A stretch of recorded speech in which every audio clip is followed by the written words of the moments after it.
Basket. Mail sur le téléphone. Courir.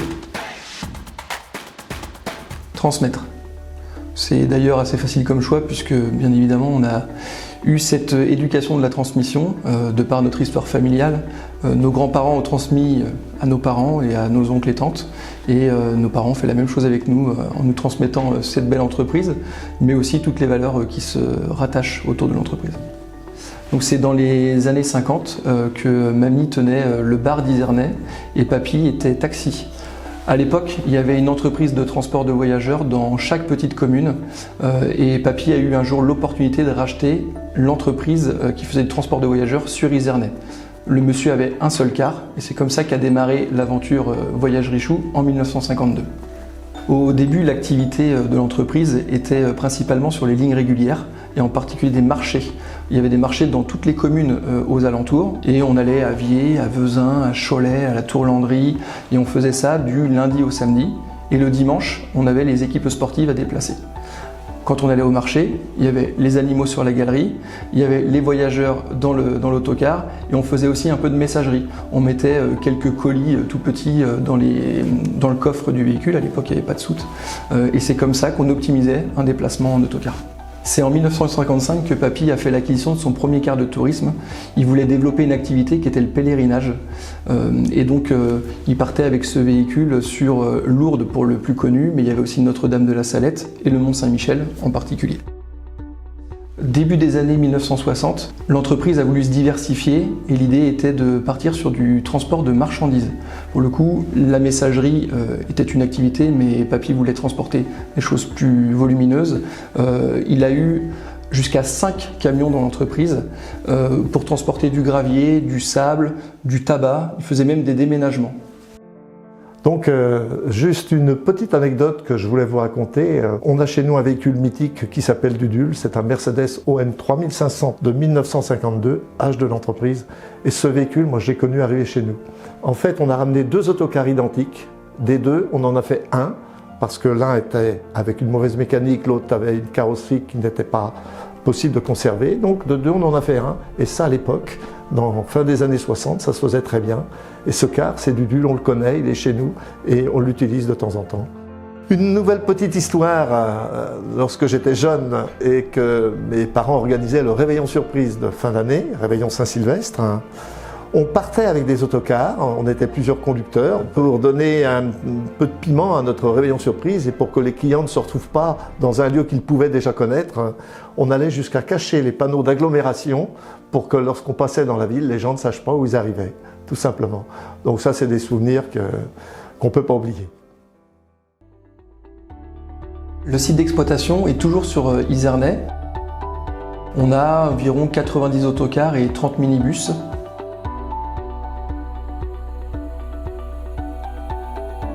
Sur place, on a une équipe de mécaniciens et une équipe d'exploitants. Les exploitants ont 2 activités. Des personnes qui s'occupent de l'activité régulière scolaire et une autre équipe qui s'occupe de l'activité tourisme. Chaque exploitation ont leurs propres conducteurs qui sont eux les ambassadeurs de notre entreprise et qui œuvrent au quotidien pour que toute l'activité se passe pour le mieux. L'activité de tourisme est une activité prépondérante pour notre entreprise et elle nous oblige à toujours aller plus loin dans les qualités de service mais également sur le confort de nos autocars et la sécurité.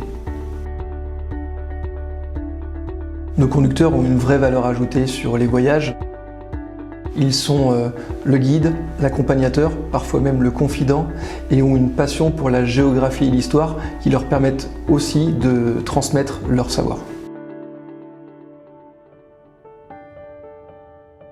Alors, parmi les souvenirs que j'ai, un souvenir particulier, maman adorait les voyages avion, mais papa non. Et c'est ce qui m'a permis, moi, certainement, sur cette 2e génération, d'essayer de mettre en place ces voyages, d'abord au travers de brochures, mais ensuite pour des groupes, pour des particuliers, des individuels, d'où la création des agences de voyage par la suite. Je voudrais aussi vous parler de cette succession, cette entreprise familiale, parce que bon, c'est maintenant la 3e génération qui est dans l'entreprise. C'est donc en 1991 qu'avec Dominique, mon jeune frère, on a décidé de prendre la succession de nos parents. On n'avait pas de successeur prévu pendant très longtemps. Ceci étant, un jour j'ai eu une surprise exceptionnelle. J'ai mon fils Jean-François qui me dit « Papa, à l'école de commerce, on me dit que je peux faire des cours supplémentaires, suivre des cours pour la reprise d'une entreprise ou la création d'une entreprise. Et ça pourrait m'intéresser. » Et il me dit « Qu'est-ce que tu en penses ?» J'ai dit « Tu penses à quoi ?» À reprendre Richou. Et là, bien sûr, j'ai explosé de joie parce que je ne m'y attendais pas. Et Stéphane a pris la même décision par la suite. Et lui avait plutôt envie d'aller sur la partie transport, alors que Jean-François avait préparé pour aller plutôt dans la partie agence de voyage.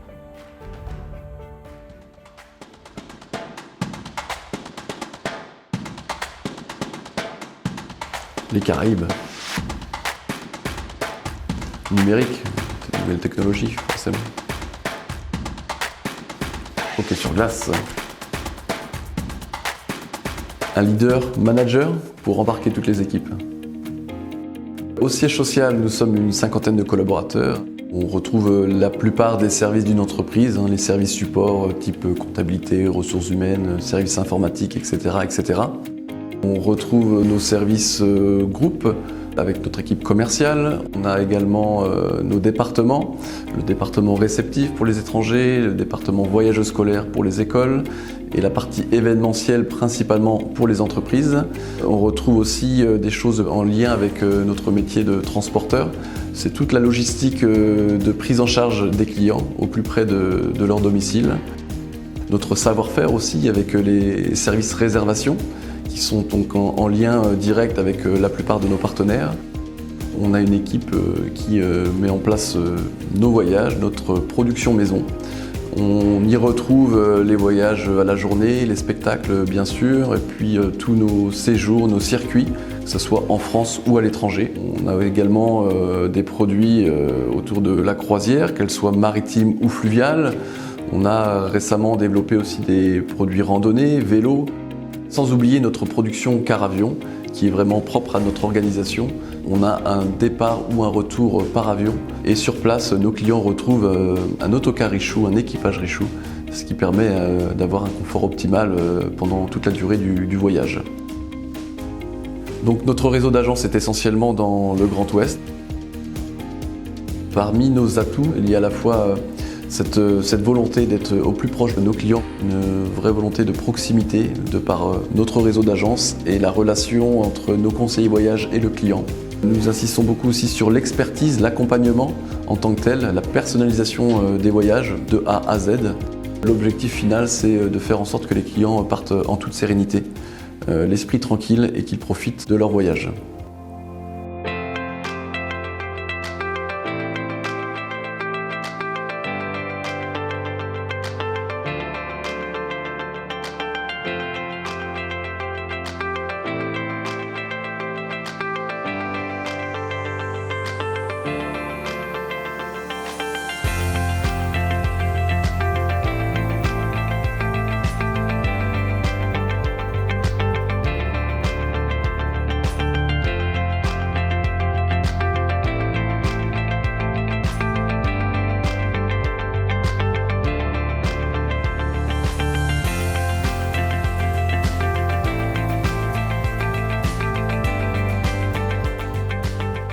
Nous avons étendu notre réseau en 2019 avec l'acquisition d'une nouvelle société appelée West Voyage qui disposait de 2 points de vente, l'un au Mans et l'autre à Paris. Notre objectif est effectivement de poursuivre notre extension. Donc Paris est un axe de développement, mais nous en avons d'autres. L'entreprise grandit. C'est donc maintenant à notre tour de prendre le relais, de regarder vers l'avenir avec d'autres projets dans l'Ouest ou ailleurs et d'aborder des sujets comme la digitalisation, la réduction de l'empreinte environnementale et puis bien sûr en lien avec ces projets, de faire grandir les équipes, de les faire monter en compétences, d'intégrer des nouveaux collaborateurs et de poursuivre l'aventure qui a démarré en 1952.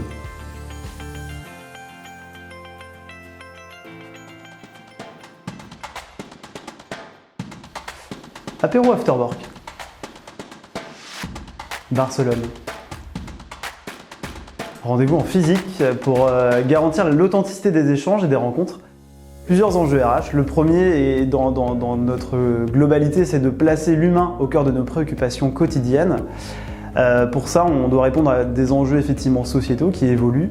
Le premier étant la quête de sens, qui est facilitée dans notre entreprise par des métiers comme le tourisme, comme la conduite, qui sont des métiers généralement de passion.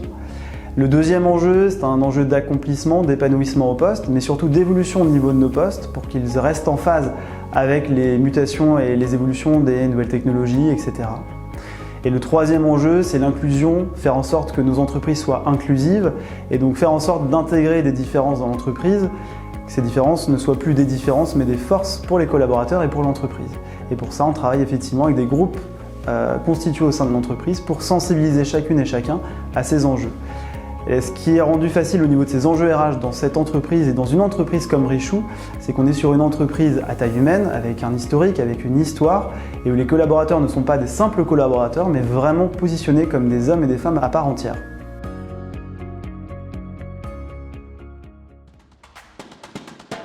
Danser. Cuisiner. Conduire. Je conduis les bus scolaires, donc je fais les ramassages scolaires, les sorties scolaires, sportives, événements, musées, tout ça. Et sinon, je travaille au service du nettoyage. Quand on a des soucis personnels ou des difficultés, ou si on rencontre des difficultés autres dans notre travail, il y a une oreille attentive, il y a une écoute. Café parisien. Berlin. Avion. Ce qui fait que je suis bien ici, c'est que j'ai contribué au développement de l'entreprise. J'aime la diversité de mon métier, une clientèle très différente. C'est une entreprise qui correspond à des valeurs que j'ai moi-même, une entreprise familiale. Je n'ai jamais souhaité travailler dans un grand groupe, mais j'ai toujours souhaité garder une forme d'indépendance et l'entreprise Richou correspond à ma façon de voir les choses en entreprise.